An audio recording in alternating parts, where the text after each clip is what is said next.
That was nuked. Okay, like I said, it's just a working process for me. I pushed for 10 years. And if I can get rid of that push in 2 weeks, I'll be doing good.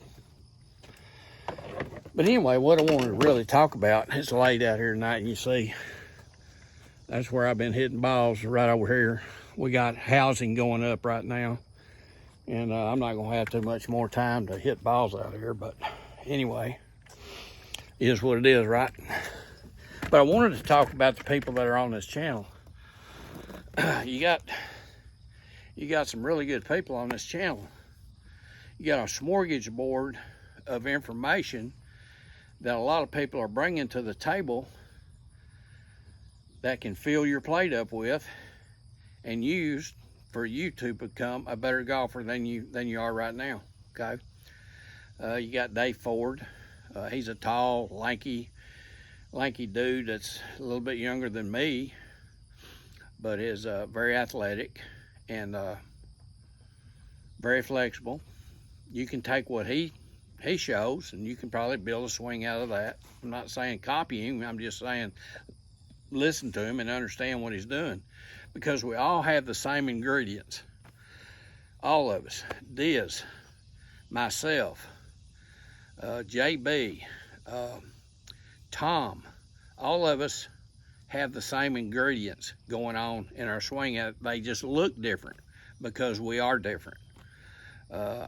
I'm probably the most unflexible person that you'll see on these vids, but I can do it because I know how to do it, and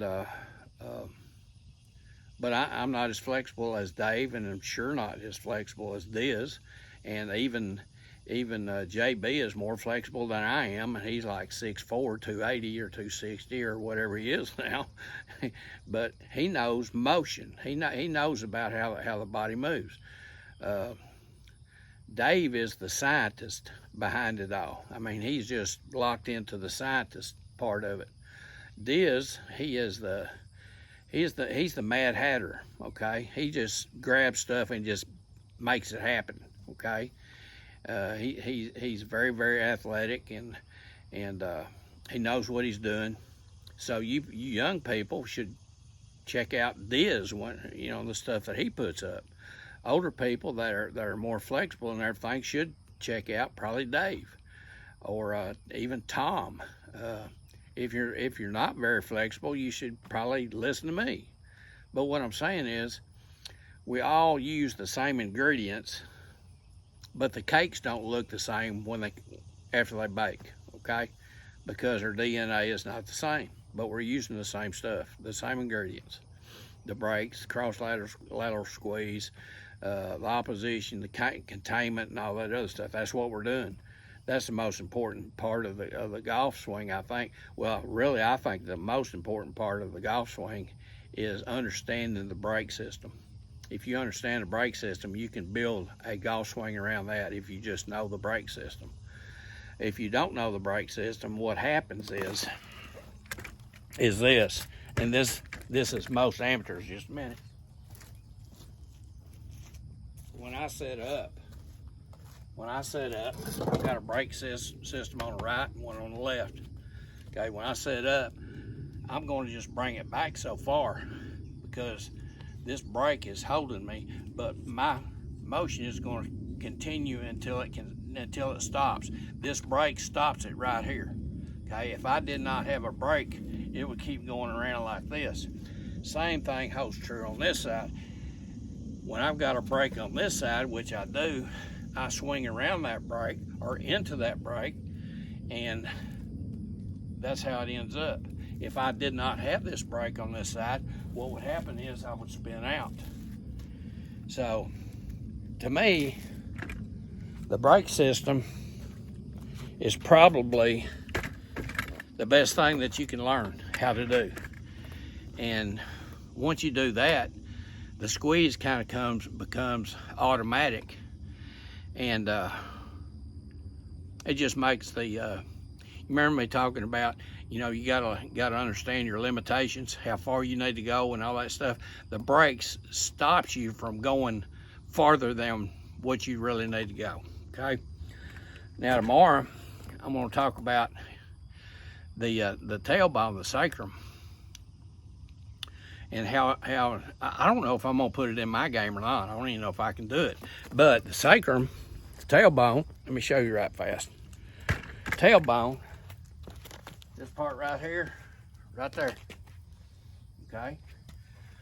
When you take a backswing, when you take the club back, that sacrum is going to the left corner. Well, I've talked about that before, okay? So I'll turn this way and you'll see it going to the left corner, okay? Okay, so you see it going that way.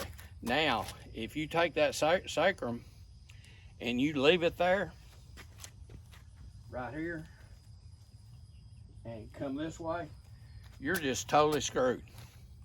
What you have to do is you take this sacrum or the tailbone, okay, and what you got to do is you got to move it back this way, like that. See it moving back this way? That's what you got to do. And to me, beside the brake, if you can get that moved down, you might as well go pop you a bag of Jolly popcorn, because you got it, okay? So what we're trying to do is, we're not selling anything. I'm not asking anybody to subscribe. We're not asking for money or anything. We're trying to help people, okay? And we've got different viewpoints, and hopefully you can look at somebody's viewpoint and make sense out of it, okay? We give you options. We give you a smorgasbord. We're not trying to push one method. This is the method of helping you find out how to be the best ball striker that you possibly can be, okay? So that's what it is in a nutshell. So anyway, I'll talk to you later about the sacrum. We'll do a little bit on, I don't know if I'm going to incorporate that in my game or not. Diz does it perfectly. I'm not as flexible or as young as he is, so I don't know if I can do it or not. But anyway, I'll show it to you anyway. All right, talk to you guys later. And if you see Diz doing that, that's what he's doing in a nutshell. Talk to you guys later. See y'all in the morning. Bye.